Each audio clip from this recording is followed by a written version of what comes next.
Hai, siswa-siswi kelas 10 IPS semuanya. Bertemu lagi di video pembelajaran mata pelajaran sosiologi.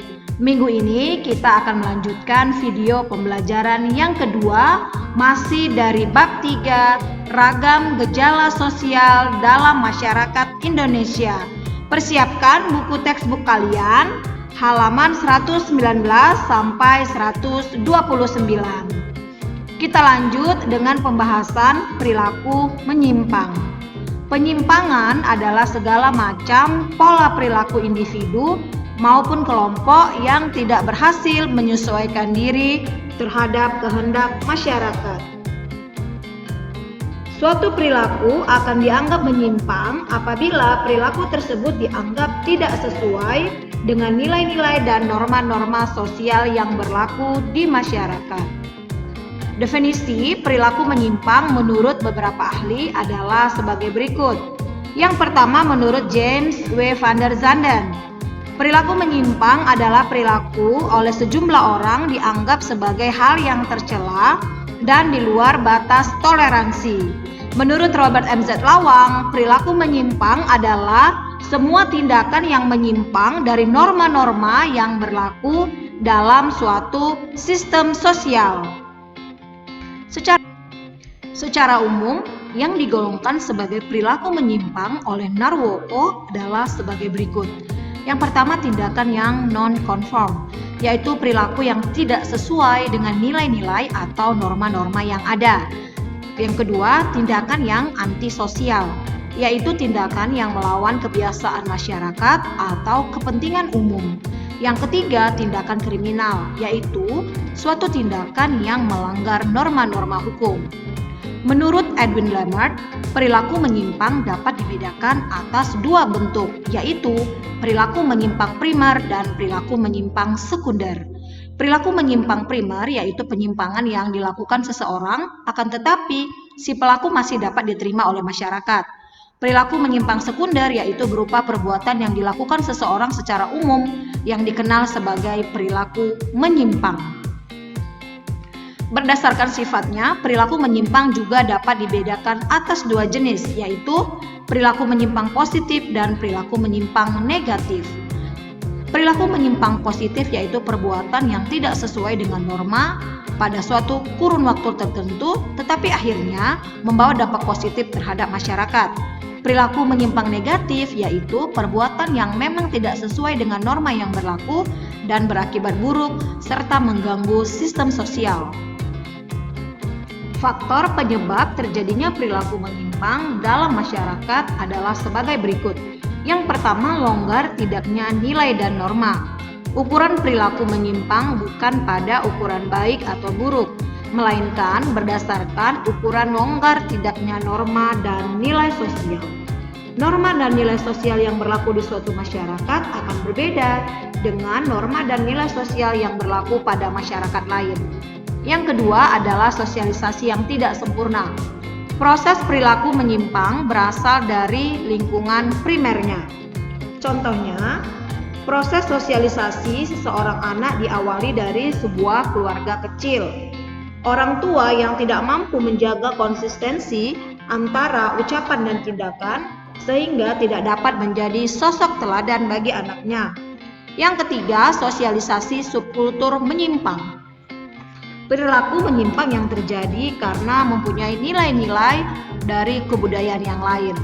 Teori perilaku menyimpang. Yang pertama, teori anomi, yaitu perilaku menyimpang merupakan pencerminan tidak adanya kaitan antara aspirasi yang ditetapkan untuk mencapai tujuan tertentu. Teori ini dikemukakan oleh Robert K. Merton.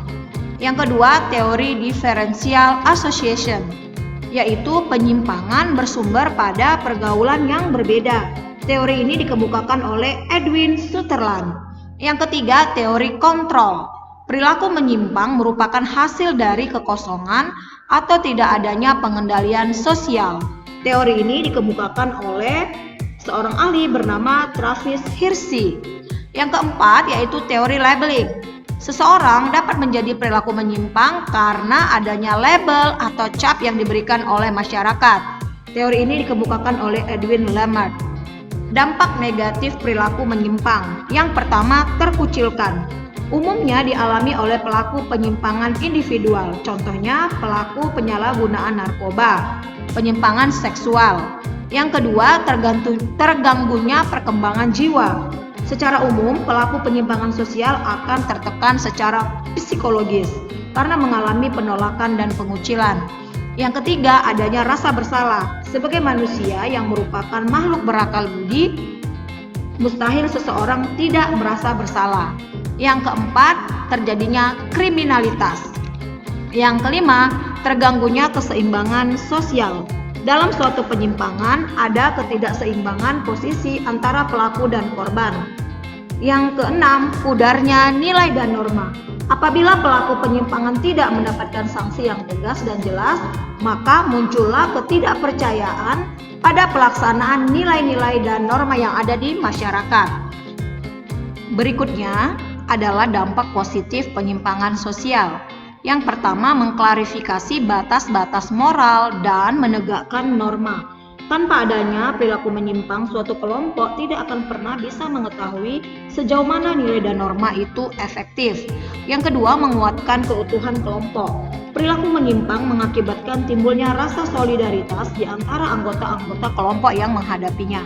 Yang ketiga, memberikan kesempatan bagi perubahan sosial. Jenis sanksi perilaku menyimpang. Yang pertama, sanksi fisik. Sanksi fisik adalah sanksi yang mengakibatkan penderitaan fisik pada mereka yang dibebani sanksi tersebut. Yang kedua, sanksi psikologis adalah sanksi yang dikenakan pada perilaku menyimpang lebih bersifat pada aspek kejiwaannya. Yang ketiga, sanksi ekonomis, yaitu sanksi yang berupa pengurangan kekayaan atau pembatasan potensi ekonomis. Selanjutnya adalah kenakalan remaja. Kenakalan remaja merupakan salah satu gejala yang sering terjadi di masyarakat. Erikson menyebutkan bahwa kenakalan remaja muncul sebagai akibat dari proses kedewasaan anak, pencarian suatu jati diri, dan adanya ambisi material yang tidak terkendali pada seorang anak remaja. Definisi kenakalan remaja menurut beberapa ahli. Menurut Kartini Kartono, kenakalan remaja adalah gejala patologis secara sosial pada remaja yang disebabkan oleh suatu bentuk pengabaian sosial, sehingga mereka itu mengembangkan bentuk tingkah laku menyimpang. Menurut Sarlito Sarwono, kenakalan remaja adalah semua tingkah laku remaja yang menyimpang dari ketentuan yang berlaku dalam masyarakat, baik norma agama, etika, aturan keluarga, tata tertib sekolah, hukum, dan lain-lain. Bentuk kenakalan remaja. Yang pertama, kenakalan yang menimbulkan korban fisik pada orang lain. Contohnya, perkelahian, penodongan, pembunuhan, dan lain-lain. Bentuk yang kedua yaitu kenakalan yang menimbulkan korban materi, seperti pengerusakan, pencurian, pencopetan, pemerasan, dan lain-lain. Yang ketiga, kenakalan sosial yang tidak menimbulkan korban di pihak orang lain. Contohnya penyalahgunaan narkoba. Yang keempat, kenakalan yang melawan status, misalnya adalah mengingkari status anak dan pergi dari rumah atau menentang status pelajar dengan membolos dari sekolah.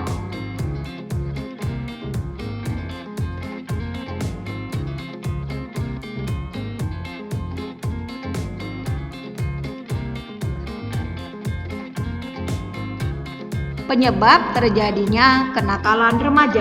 Yang pertama, kualitas rumah tangga atau kehidupan keluarga yang rendah. Rumah tangga yang berantakan akibat kematian ayah atau ibu, hidup terpisah, atau konflik berkepanjangan dalam keluarga akan menyebabkan hal-hal sebagai berikut. Yang pertama, remaja kurang mendapatkan perhatian, kasih sayang, dan tuntutan pendidikan dari orang tua. Kebutuhan fisik maupun psikis remaja sering sekali tidak terpenuhi. Penyebab yang kedua yaitu lingkungan sekolah yang tidak menguntungkan. Para ahli menyatakan faktor pendorong kenakalan remaja jika terdapat kondisi sekolah sebagai berikut. Bangunan sekolah yang tidak ideal, pembatasan berlebihan dari guru terhadap ekspresi kebebasan remaja, baik bersifat psikis maupun fisik. Ketiga, materi pelajaran yang menjemukan, sehingga remaja sering sekali merasa bosan terhadap pelajaran-pelajaran yang dihadapinya. Penyebab yang ketiga yaitu pengaruh lingkungan sekitar. Lingkungan tempat tinggal yang dihuni oleh banyak perilaku penyimpangan, maraknya tayangan kekerasan di media elektronik, maupun menyebar luasnya materi pornografi melalui beragam media pun dapat mempengaruhi remaja melakukan sebuah tindakan kenakalan remaja.